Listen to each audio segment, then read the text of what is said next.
చెప్పాలి. యెహోవా కొరకు ఎదురు చూసేవారు నూతన బలము పొందుకొనిదరు. అవునా? ఇప్పుడు ఏంటి, దేవుని కొరకు ఎదురు చూసే వాళ్ళు ఏం పొందుకుంటారంట? ఏం పొందుకుంటారు? నూతన బలాన్ని పొందుకుంటారు.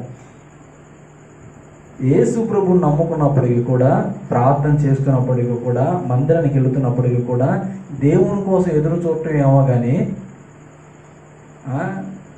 ఆ పలానా ధనవంతుడు ఉన్నాడు, కోటేశ్వరుడు, 4 రోజులు అసలు అతనితో నేను తిరిగాను అనుకో, ఏదో జాలి తెలిసి దయ తెలిసి ఓ 10 లక్షలు నాకు ఇచ్చేది అయిపోయిందిగా అని ఆయన కొరకు ఎదురు చూసేవాడు కొంతమంది. ఎవరు కనికరం కొరకు?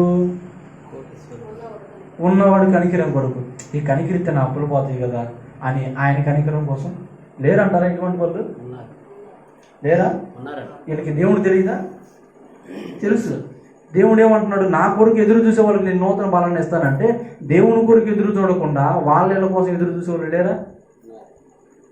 వాళ్ళకి ఎవరికో మేలు జరిగితే వాళ్ళేదో కనికరించి, అంత ఎందుకు ఎలక్షన్ వచ్చింది, ప్రాణాలకు తెగించి వాళ్ళపై సేవలు చేసేవాళ్ళు లేరా?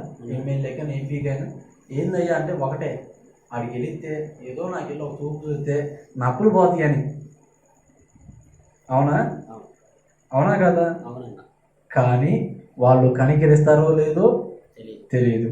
90% అయితే కనికరించరు. కనికరించేవాడు ఒక్కడే, కరుణామయుడు అని పేరు పెట్టారు ఆయనకి. ఎందుకంటే నీకెవరు లేరు. మనల్ని కనికరించగలిగిన వాడు ఎవరు లేరు. మనల్ని వాడుకొని వదిలేసేవాళ్ళు తప్పితే.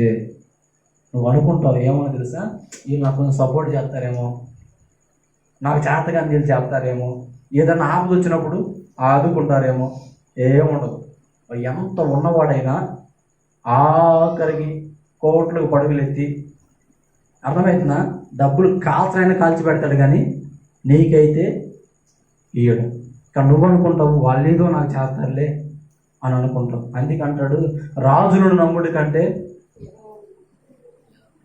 వాళ్ళేదో చేస్తారు వీళ్ళేదో చేస్తారు వాళ్ళ కోసం ఎదురు చూసుడు కంటే, యెహోవా కొరకు ఎదురు చూసి కనిపెట్టి ప్రార్థన చేస్తుడు, చిటికలో నీ కార్యం చేసి చూపిస్తాడు. ఆమేన్, ఆమేన్, ఆమేన్. ఏంటిది? యెహోవా కొరకు ఎదురు చూసేవారు ఏం పొందుకుంటారు? నూతన బలం పొందుకుంటారు. అర్థమవుతుందా? మనం ఎవరి కొరకు ఎదురు చూసేవారుగా ఉండాలి? గొప్ప వాళ్ళ కోసం, ఉన్న వాళ్ళ కోసం, వాళ్ళేదో చేస్తాను ఎదురు చూసేవారిగా కాదు. నాకు నేను నమ్మిన దేవుడు ఉన్నాడు, ఆయన తప్పక నా జీవితంలో కార్యం చేస్తాడని దేవుని కొరకు ఎదురు చూడు.